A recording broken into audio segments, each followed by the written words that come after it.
जो आखंड भ्रष्टाचार के अंदर डूबे हुए हैं। ये भजन सरकार है और ये मूर्खों की जो कैबिनेट है इनके मूर्खाधिराज और मूर्ख जो ये समझ नहीं पा रहे हैं कि लाख की संख्या जब चलेगी राजधानी की ओर, तब मूर्खों तुम कहां छुप जाओगे राजधानी में, ये भी तुम्हें सोचने की आवश्यकता है। कांग्रेस पार्टी नहीं बोलेगी, कांग्रेस को तो वोट नहीं है ना। अगर यहां वोट होता, अशोक गहलोत पायलट सारे आ जाते हैं आपके पास। जहां वोट की जरूरत हो कांग्रेस आ जाएगी। जहां पर्दा डालना है बीजेपी के पापों पे, कांग्रेस के पापों पे पर्दा डालना है, वसुंधरा, भजनलाल, दूसरे लोग, भाइयों जो हाहाकार मच रहा है इस प्रदेश के अंदर, कौन रखवाली करेगा बताओ मुझे। पहले कांग्रेस ने पेपर लीक किए राजस्थान में, और जब कांग्रेस लीक करते करते थक गई तो भारतीय जनता पार्टी के नेताओं के इशारे पे नीट के पेपर आउट हो गए और हमारे बच्चों ने सुसाइड किए। सीनियर का जो एग्जाम करा रहे सीबीएसई का, एआई से कॉपी जचवाएंगे, उसके अंदर कितने बच्चों ने सुसाइड किया। किस दिशा में देश जा रहा है, किस दिशा में प्रदेश जा रहा है, आखिर कौन चिंता करेगा इस प्रदेश की। खुद के घर की तो चिंता सब करते हैं, अपनी टिकट की चिंता करते हैं, पैसा खाने के बाद 5 साल उस पैसे को पचाना, विदेशों में यात्राएं, होटलें, फार्म हाउस, और उसके बाद 4 महीने पहले आके कि भाषण बड़े बड़े, विधानसभा में आरोप लगाना और रात को उनके कदमों में जाके पड़ जाना। ये धंधा चला है राजस्थान के अंदर, और इसीलिए राजस्थान में तीसरी ताकत खड़ी नहीं हुई। और जब तीसरी ताकत खड़ी हुई, उस ताकत से घबरा के अशोक गहलोत और सचिन पायलट और इनके प्रदेश अध्यक्ष ने 7 उपचुनाव में 7 टिकट भजनलाल के घर जाके दे दिए। आप बांट दो जो बांटना है, हमारी तो वैसे भी इज्जत नहीं, जमानत जब्त हुई तो क्या फर्क पड़ जाएगा। और 3-4 की जमानत जब्त हुई थी, तो पता है सारी बातों का। यह कब लगेगा पता लगा हुआ है ना भाइयों। अब की बार हमने कांग्रेस से अलायंस किया। मैंने कई बार कहा कांग्रेस का वोट मुझे मिला, लेकिन कांग्रेस के एक भी एमपी ने नहीं कहा कि आरएलपी का वोट हमें मिला और हम जीते। और तो सीकर के कॉमरेड अमराराम जी ने भी नहीं कहा, जहां 1.5 लाख आरएलपी के वोट लेके जीते, जिनका बुढ़ापा सुधर गया एमपी बन के। बोला क्या उन्होंने? कभी नहीं बोलेंगे। देखिए नौजवानों, कई तरह की बात आएगी, कई तरह के लोग प्रलोभन दिए जाएंगे। एसआई भर्ती का उदाहरण देख लो। जो लोग बड़ी बड़ी डींगे आंक रहे थे, वो सुप्रीम कोर्ट, हाई कोर्ट और डबल बेंच के समय बच्चों से बोले जाओ हनुमान के पास, हमारा क्या लेना देना। और हनुमान बेनीवाल पे तेजा जी की कृपा है कि सुप्रीम कोर्ट से भी एसआई भर्ती को रद्द करा के 600 फर्जी थानेदारों को, 600 लुटेरों को घर भिजवा दिया। मेरी एक आदत है, जिसके पीछे पड़ता हूं उसको दिन में तारे दिखा देता हूं। इतने नेताओं को ठीक किया मैंने, मेरे खुद के पास सूची नहीं अभी तक। आज जीत में कई लोग कह रहे हैं हनुमान जी खींवसर की सीट हार गए, क्या फर्क पड़ रहा है। कौन सा मेरे को सीएम बन जाता खींवसर की सीट जीत के, जीते तो 1 सीट हो जाती। अच्छा रहा, कम से कम आपको एहसास हुआ, नागौर खींवसर के लोगों को भी एहसास हुआ। गलतफहमी में घूम रहे थे हम, नागौर के लोग ये कर देंगे वो कर देंगे। डाक की 3 पात 1 लाख वोट होते हुए ऐसे भैंस वाले को वहां जिता दिया मेरे सामने, कितनी बड़ी बेइज्जती कराई बताओ मुझे। ऐसे देसी वेद तो कहीं मिल जाएंगे, लेकिन हनुमान बेनीवाल मिलेगा क्या हमेशा आप लोगों को। इसीलिए मैं कह रहा हूं मेरे भाइयों, मैंने तुम्हारा सम्मान प्रदेश के अंदर नहीं इस देश के अंदर बढ़ाया। जब मैं गया था 19 के अंदर, तब दिल्ली में लोग कहते थे कि राजस्थान के लोग कुछ नहीं कर सकते, ये 3 टाइम खाना खाते हैं और सो जाते हैं। यही राजस्थानियों ने किया है। यूपी, बिहार, पंजाब और हरियाणा का नेता कहते थे एक दूसरे की बात जरूर चुगली, इधर की उधर कर ली, ये नेताओं का धंधा है। चप्पल उठा लेते हैं, किसी को खाना दे देते हैं, ये राजस्थान के नेता। मैंने कहा मैं उनमें से नहीं हूं। और 19 से जब 26 आया, तब देश में बात चली। जब देश का किसान मोदी की तरफ देख रहा था, कितने किसान के बेटे थे, मेरे समाज के कितने मंत्री थे, उन किसानों की मदद करने कोई नहीं आया। जब किसानों ने अपने भाइयों के साथ आया और राजस्थान का सम्मान बढ़ाया, जब सेना को ठेके पे दे दिया, कोई नहीं बोला। मैंने कहा मेरे भाइयों के सम्मान में लड़ूंगा। 2 लाख की जोधपुर में रैली करी और तमाम जगह आपने देखा होगा झंडे के साथ लोकसभा कोई सी भी रैली अग्निवीर को समाप्त कराएंगे, मेरे भाइयों का सेना का सम्मान लौटाएंगे।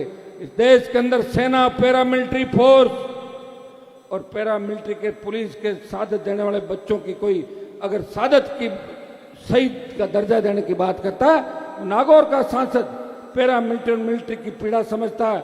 जब देश की पहलवान बेटियां न्याय के लिए भटक रही थी, उन्हें न्याय दिलाने हरियाणा, राजस्थान, उत्तर प्रदेश के कांग्रेस, बीजेपी के हमारे समाज के नेता नहीं गए।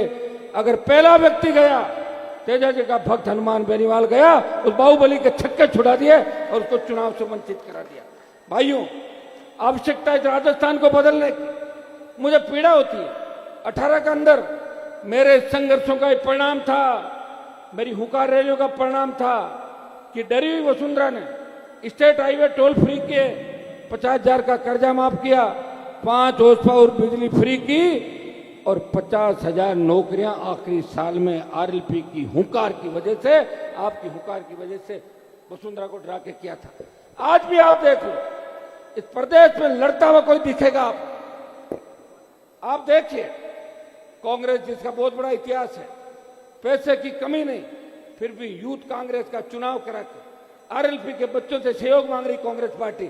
आप हमारे लिए सदस्य बना दो, वापिस आरएलपी में ले जाना, हम अध्यक्ष बन जाएंगे। इसलिए कांग्रेस पार्टी की। और पर बच्चे से कितना पैसा लेना? 100 रुपया, 75 रुपया। ये लूट खसोट चल रही है और जिनका राजा जैसा होता है वैसी पार्टियां होती है। और कांग्रेस के राजा यहाँ तो 4 है और रानियां कितनी मुझे नहीं पता, लेकिन दिल्ली में भी राजा इनका समझदार नहीं कांग्रेस का। इसलिए मोदी की सरकार आ रही है। बंगाल में खाता भी नहीं खुला था क्या कांग्रेस पार्टी का? 0। ऐसे 20 स्टेट होंगे, 0 0 0 0 0। इसलिए तो हमें भुगतना पड़ रहा है मेरे भाई। दुर्भाग्य से मैं इनके साथ खड़ा हूं। ये बेचारे जब तकलीफ हो तो कांग्रेस के लोग मुझे पुकारते हैं, हनुमान जी आप हमारी मदद करो, हमने आपकी खिलाफत की राजस्थान में, लेकिन मोदी के खिलाफ आप भी हो, हम भी हैं, एक साथ बैठते हैं विपक्ष से, ले जाओ मुझे कहां ले जाना है, तैयार हो मोदी के खिलाफ। ऐसी हिम्मत अगर किसी के अंदर है, वो आपके सांसद के अंदर हिम्मत है। जो एक बार आगे बढ़ जाता है उसके कदम पीछे नहीं हटते, सामने तोप हो तलवार। वसुंधरा राजे का आतंक अगर राजस्थान में खत्म किया, उसकी गिग्गी बांधी थी वसुंधरा की, वो नागौर के सांसद ने वसुंधरा का जुल्म और आतंक राजस्थान में खत्म किया। लेकिन मुझे क्या पता कि वसुंधरा का आतंक खत्म करने के बाद ये भजनलाल पैदा होगा। मैं कभी ये काम नहीं करता। दिन भर रोटी समोसे खाने के अलावा कोई काम नहीं इनका, और कुछ भी नहीं जानते। सुनो, कुछ भी पता नहीं। कल कोई कह रहे थे बीकानेर के अंदर मीटिंग थी, तो सारे अधिकारियों को फोन बाहर रखा दिए। तो कैसा बाहर क्यों रखा रहे हो? कि गलती से अगर मेरे से कोई गलत बात निकल जाए ना, तो रिकॉर्डिंग करके तुम 22 मिनट सबके फोन बाहर जमा करा। उसको पता ही नहीं। जिंदा मोदी को श्रद्धांजलि दे दी। सच सच अकाल, बार बार अकाल पड़े। ये पनौती है राजस्थान पे, ये जहां भी जाएगा बर्बादी करेगा। अब तो पीछा छोड़ो भजनलाल जी, पूर्व मुख्यमंत्री बन गए, कहीं और जगह पकड़ो, लंबे समय तक नहीं रहोगे। साधु संतों का शराब मत लो, नहीं तो और बीमारियां लग जाएगी। 2-3 पहले से ऑलरेडी लग रखी है आपके, ठीक है। तो इनके सम्मान में अपनी ये जो पुलिस तैनात की है ना, ये तो जब मैं कूच करूंगा तो आगे आगे हो जाएगी आपकी राजस्थान की पुलिस, ठीक है ना। दिमाग से कोई कचरा है ना, वो कचरा निकाल दो दिमाग से। राज नहीं करने देंगे आपको। हमसे जिन जिन ने पंगा लिया उनकी दुकानें पूरी तरह बंद हो गई,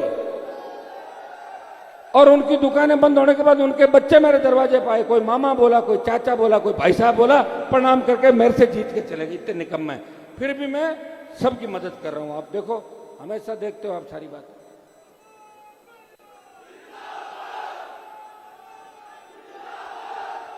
$5,000+ funds, zero extra charges, direct mutual funds at 0%.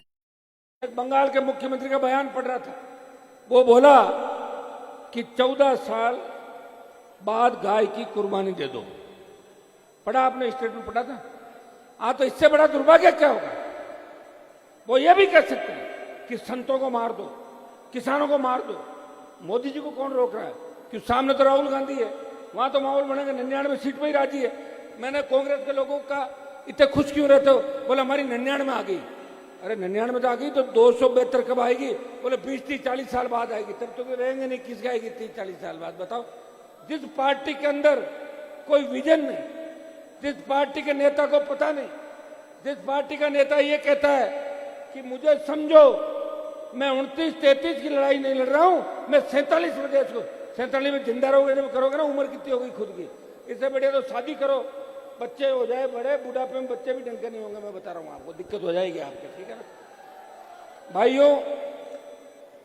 आज जो बैरानाथ से हुंकार हम लोगों ने भरी है, उसके बाद अगली हुंकार रामगढ़ बांध को ठीक करने की होगी। खेजड़ी बचाने के लिए विष्णोई समाज, जो हमारा ही समाज, हमारा ही भाई है, जिनका डीएनए का रिश्ता है, विष्णोई जाटों से बने थे 99%, उन्होंने खेजड़ी बचाने का आंदोलन किया। लोकसभा में मैंने 15 लोगों के हाथ में खेजड़ी का पकड़ाया। मैंने कहा आप धरना दो, तो कई लोग तो खेजड़ी के बारे में जानते ही नहीं। मैंने कश्मीर के सांसद को पकड़ा दिया, वो कह रहे खेजड़ी है खिचड़ी है। मैंने कहा खिचड़ी नहीं, खेजड़ी है महाराज। तो बोले लाओ पकड़ा, तो मैं आपके साथ खड़ा हो जाता। फिर भी हम खेजड़ी के लिए लड़ रहे हैं। सरकार ने क्या किया, एक मंत्री को भेजा, वो दलाल जाके क्या बात करके आया, ऐसी की तैसी कर दी। विधानसभा के अंदर बात भी नहीं चली कि खेजड़ी के लिए कोई कानून लाया जाएगा। कांग्रेस मौन, रोम जल रहा था, नीरव बांसुरी बजा रहा था। मोदी जी को कोई मतलब नहीं। अभी मोदी जी की इटली यात्रा देखी होगी आपने, मेलोडी चॉकलेट खिला रहे थे भाइयों, और लोगों को कह रहे हैं यात्रा मत करो भाई बहनों, बाहर मत जाओ। तो कहां जाएंगे? खुद तो खाए बैंगन और बाबा जी, और लोगों को बोले बैंगन मत खाओ पेट दुखेगा। तो कितनी गलत बात है। और डीजल पेट्रोल कितने पैसे दे रहे हो आप लोग? 100 रुपए। सुनिए मेरी बात, 2014 के अंदर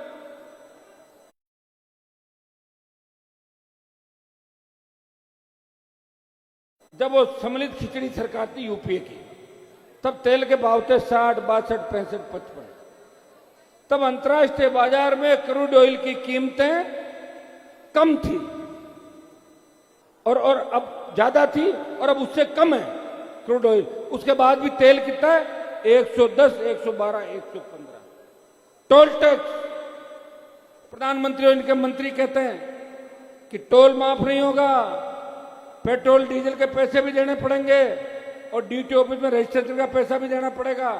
और ये और कहते हैं कि ढाबे पे खाना खाओगे तो ढाबे का और 5 स्टार का टोल तो देना ही पड़ेगा अगर अच्छी सड़कों पे चलोगे।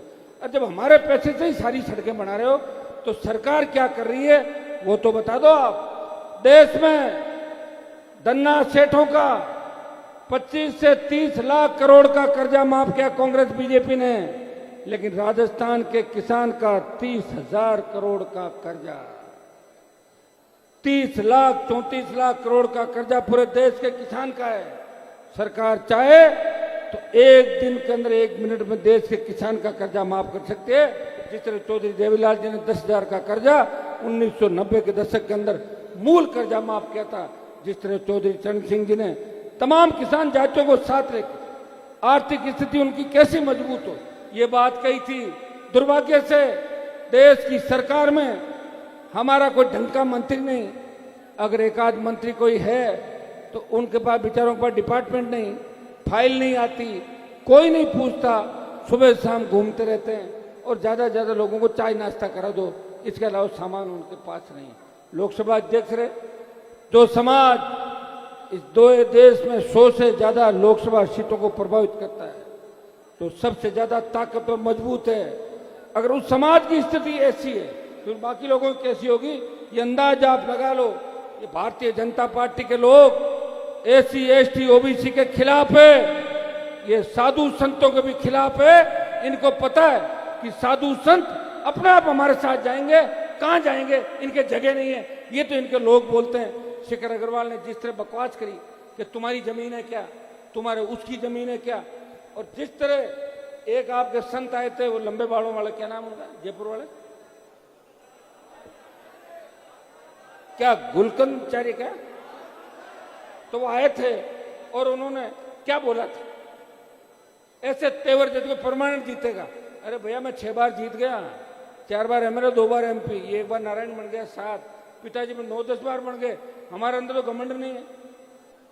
और मैं धन्यवाद दूंगा आप सबका कि आज मुझे बड़ी चिंता थी कि गलत समय रैली का आह्वान किया, डोम छोटे लगे, टेंट की व्यवस्था डोम की 3 गुना होनी चाहिए थी। मैंने इंद्र भगवान को कहा कि मौसम ठीक करो, थोड़ा तो ठीक हुआ लेकिन ज्यादा नहीं हुआ। पता नहीं कौन सी अग्नि परीक्षा हमारी लेना चाहते हैं, लेकिन इस गर्मी को भी, अगर गर्मी को भी भगाया, वो राजस्थान के जवानों ने संतों के आशीर्वाद से इस गर्मी को भी भगा दिया। अब बताइए इस लू के अंदर कोई बाहर निकल सकता है? किस तरह आप इस बैराना धाम को बचाने के लिए निकले। भाइयों, बैराना के अंदर आपकी जीत हो जाएगी। उसके बाद आप देखना कि धीरे धीरे धीरे धीरे साधु संतों के आशीर्वाद और सानिध्य से राजस्थान में गंदगी को साफ करेंगे। जुलाई अगस्त का महीना आ रहा है, उसके बाद गोवध अगर ये बंद करना चाहते हैं, ये लोग तय कर लेंगे। हम पूरी कोशिश करेंगे कि गोवध बंद किया जाए देश और प्रदेश के। गाय को राष्ट्रमाता का दर्जा मिले। और मैं तो ये भी कहूंगा कि ऊंट की प्रजाति जो हमारी है, धीरे धीरे ऊंट विलुप्त हो रहा है। एक व्यक्ति अगर ऊंट पालेगा, कितना खर्चा उसका होता है, कितना ऊंट वो खाएगा, बदले में क्या कर सकता हो? तो सरकार को यह करना चाहिए कि हमारी गाय को बचाने के लिए, नागौरी बछड़ा जो विश्व प्रसिद्ध था उसको बचाने के लिए, ऊंट को बचाने के लिए, ऊंट के लिए 2 लाख, गाय के लिए 1 लाख रुपया देनी थी। जो गाय पालेगा उसको 1 लाख सरकार देगी। अपने आप लोग गाय पाल लेंगे। गौशालाओं के अंदर अनुदान के नाम पर जिस तरह धांधलियां हो रही है, हमारे साधु संत भजनलाल से मिलने गए थे गौशालाओं के साधु संत, तो भजनलाल ने कहा कि आप तो गौशालाओं में चंदा करते हो। फिर जब ऊपर से डांट पटकोई साधुओं ने दिल्ली से, तो बोला मैं माफी मांग लूंगा, मेरी आदत है, मैं दिन में 3 बार माफी मांगता हूं। लोग 1 बार कह देता हूं और फिर मैं बदल जाता हूं। भाई अब ये तुम्हें ऐसे ही भुगतना पड़ेगा। मुझे तो शर्म आती है कि मैं कहां राजस्थान के अंदर हूं, जहां भजनलाल जैसे मुख्यमंत्री हो और कांग्रेस पार्टी और भजनलाल साथ में ठाके लगा के हाथ मिला रहे हैं। हा हा हा, हमने ठीक कर दिया राजस्थान। आज का आंदोलन एक नया इतिहास लिखेगा।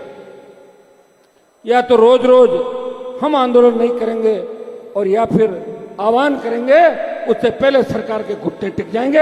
आ रहे हैं आरएलपी वाले, टेक दो, तैयार हो जाओ। अभी थोड़ी देर बाद हम कूच करेंगे राजधानी की ओर। रुकिए, हमारे साथ साथ रुको भाई, हमारे साथ साथ हमारे साधु संत भी चलेंगे और साधु संतों की सुरक्षा चारों तरफ आरएलपी के नौजवान करेंगे। ठीक है, यहां से हम चलेंगे हाईवे की तरफ गाड़ियों से, और उसके बाद आगे का पैदल मार्च कैसे होता है, कहां पड़ाव होगा, सब ठीक होगा या नहीं होगा तो आगे ही देखा जाएगा। लेकिन आपको मैं इतना ही कहता हूं कि जो हम निर्णय लें, जो साधु संत निर्णय लें, आंदोलन इनका है, अपने इनके सहयोगी हैं। अपने को राजनीतिक रोटी नहीं सेकनी बैराना से। मुझे पता है लाखों की तादाद में बच्चे किस तरह गाड़ियों के अंदर तेल डलवा के 5-10 हजार का खर्चा करके प्रत्येक बच्चा आया साधु संतों के सम्मान के अंदर, कि साधु संतों का सम्मान रहना चाहिए, बैराना बचना चाहिए, पर्यटन स्थल बनना चाहिए और नदी नाले बचने चाहिए। हमारे किसान और जवान का जो हक अधिकार है वो बचना चाहिए। ये हुंकार ललकार आपने भरी है, तो संयमित तरीके से कानून हाथ में नहीं लेना पहले, और कानून वाले अगर बदमाशी करे तो फिर पीछे नहीं हटेंगे। लेकिन इंतजार करना सारे सारे, मेरी बात का ध्यान रखना। कहीं ऐसा नहीं हो मैं तो गाड़ी में जा रहा हूं, तुम पहले ही जाके कोई गड़बड़ कर दो, मत करना कोई गड़बड़, ध्यान रखना। बाद में क्या तुम्हारा दिक्कत है कि पुलिस पकड़ लेती, फिर होने लग जाता है मेरी जमानत कराओ, मुझे जेल हो गई, जमानत कराओ, केस लग गया। या तो ये करो, फिर मुझे मत कहना, मेरे से हटके अगर कुछ कर रहे हो तो फिर जाओ, छुड़ा लेंगे आपको, ऐसा कुछ नहीं, वो 4-5 दिन लग सकता है। और जीवन में अगर जेल यात्रा नहीं की, कोई फायदा नहीं जीवन। जेल यात्रा गांधी जी ने भी की थी, इंदिरा गांधी को भी जेल, देश के शायद ये भी जेल में रहे थे ना, इनको तो 299 में घोषित किया था कुछ। हाँ, तो बड़े बड़े लोग, वसुंधरा जी नहीं जा पाए, गहलोत तो वसुंधरा बच गए, वो हमारी सरकार आएगी जब देखेंगे वापस। भाइयों अभी इधर देखो, इधर में मत करो, अभी रुक जाओ एक बार। अभी मंच से आह्वान करेंगे कि इतनी बजे कूच होगा, वो आह्वान प्रकाश दास जी महाराज करेंगे। सुनिए मेरी बात, समझ रहे हो? उठो मत, कहां रवाना हो रहे हो? ज्यादा जल्दी हो रही है कूच की? रुको एक बार हम बात कर रहे हैं। हमारी जो मांगे हैं वो सीधी सी मांगे हैं कि रिको को जो जमीन अलॉट की है उसे निरस्त करें। साधु संतों की इच्छा के बिना आगे भी कभी आसपास कोई कार्रवाई सरकार की नहीं हो। दादू दयाल जी के नाम से परिक्रमा क्षेत्र बन के इसको वन क्षेत्र घोषित किया जाए, पेड़ पौधे लगाए जाए, हमारे जितने पक्षी पशु जो भी थे वो सारी व्यवस्थाएं सरकार करे। ये लंबा चौड़ा ज्ञापन साधु संतों का है। ये आशीर्वाद स्वरूप अगर मूर्खाधिराज की सरकार मानती है ठीक है, नहीं तो फिर भाई अब की बार आज अपने ऐसे नहीं कि यूं चल के यूं चल दिए। कमजोर दिल वाले हैं वो निकल जाना अंदर एक अंदर, और जो मजबूत है वही मेरे साथ चलना, ठीक है ना? बस कमजोर वाले और जिनके लगातार दवाई गोली चल रही है वो जैसे ही अंधेरा हो अपने अपने गाड़ी में सरक जाना। मैं बता रहा हूँ आपको। तुम वही हो ना, तुम ही सोच रहे थे कि हेयर लॉस फिक्स हो जाएगा ट्रांसप्लांट करवाने के बाद, 1000 सीरम लगाने के बाद। क्या हुआ? बाल आ गए क्या? ये सारे ट्रीटमेंट सिर्फ टेम्पररी बाल वापस लाने के लिए हो सकते हैं। अपने हेयर रीग्रोथ को अपने ही लोगों पे ये फौजमार कप्तान है, भजनलाल, अशोक गहलोत, ऐसे लोग अपनी फौज को खाते हैं, समझ गए? तो इन फौजमारों का कोई भरोसा नहीं। ले भाइयों तैयारी करो, जब यहां से आह्वान हो जाए अपने अपने साधनों में बैठेंगे, हमारी गाड़ियां आगे चलेगी, हम तय करेंगे कि अगला कदम क्या होगा। अगर कोई हमें रोकेगा बात करेंगे, आराम से मानेगा ठीक है, नहीं तो फिर अगला कदम होगा। तो यहां से गाड़ियों में सारे लोग राजधानी की ओर चलेंगे। 1 घंटे का समय हम सरकार को दे रहे हैं, 1 घंटा सरकार का, और 1 घंटे बाद साधु संत और राष्ट्रीय लोकतांत्रिक पार्टी के नौजवान इस भजनलाल सरकार को, इन मूर्खों की सरकार का इलाज भी कर देंगे और राजधानी में घुस जाएंगे। ये मैं आह्वान करता हूं। जब पहले मत घुसना, एक बार रुको, तुम्हारी जल्दबाजी बहुत होती है। भाइयों जिस तरह नौजवान किसान जो तकलीफ के दौर से गुजरा इस देश प्रदेश के, बेरोजगारी की ठोस समस्या के समाधान के ठोस निर्णय कैसे हो सरकार में, किस तरह किसान की कर्ज माफी, अच्छी स्कूल, अच्छे कॉलेज, अच्छे अस्पताल, सिंचाई के साधन, एमएसपी पे खरीद, नौजवानों को रोजगार, कंपनियों में 90% रोजगार, जमीन हमारी जा रही है, कभी भारतमाला के नाम से, कभी रेलवे लाइन के नाम से, कभी कंपनियों के नाम से, मुआवजा कुछ भी नहीं मिल रहा है। बाजार रेट से मुआवजा तय हो, ये हमारी प्रमुख मांगे हैं। और आज की जो हमारी प्रमुख मांगे, ये जो मांगे आज हम इतनी मांगों को रखेंगे जो साधु संत चाहते हैं। आंदोलन इनका है और सहयोगी हम इनके सेवक हैं। इनके सेवक साधु संतों का सम्मान लौटाएंगे। 50 दिन से धूप में बैठे रहे और किस तरह इन्होंने संघर्ष किया। मुझे दुख होता है कि कांग्रेस और बीजेपी के लोग क्या साधु संतों के खिलाफ हो गए, इन्हें संभालने तक कोई नहीं आए।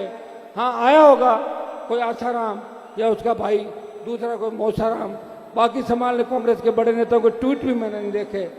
छोटी छोटी बातों पे गहलोत फ्री है, ट्वीट करते रहते हैं, लेकिन साधु उनको याद नहीं आए क्योंकि उनके मन के अंदर सिर्फ वोट बैंक रहता है। मैं साधु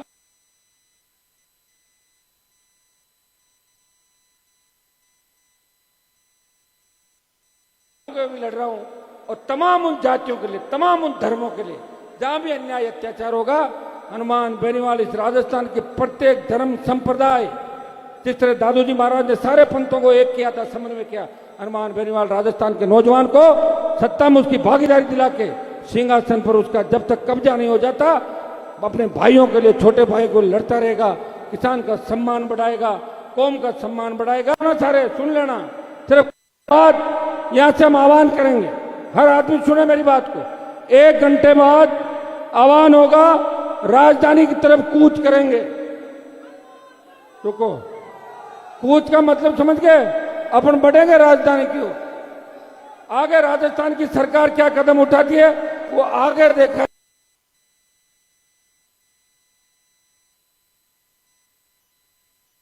जाएगा।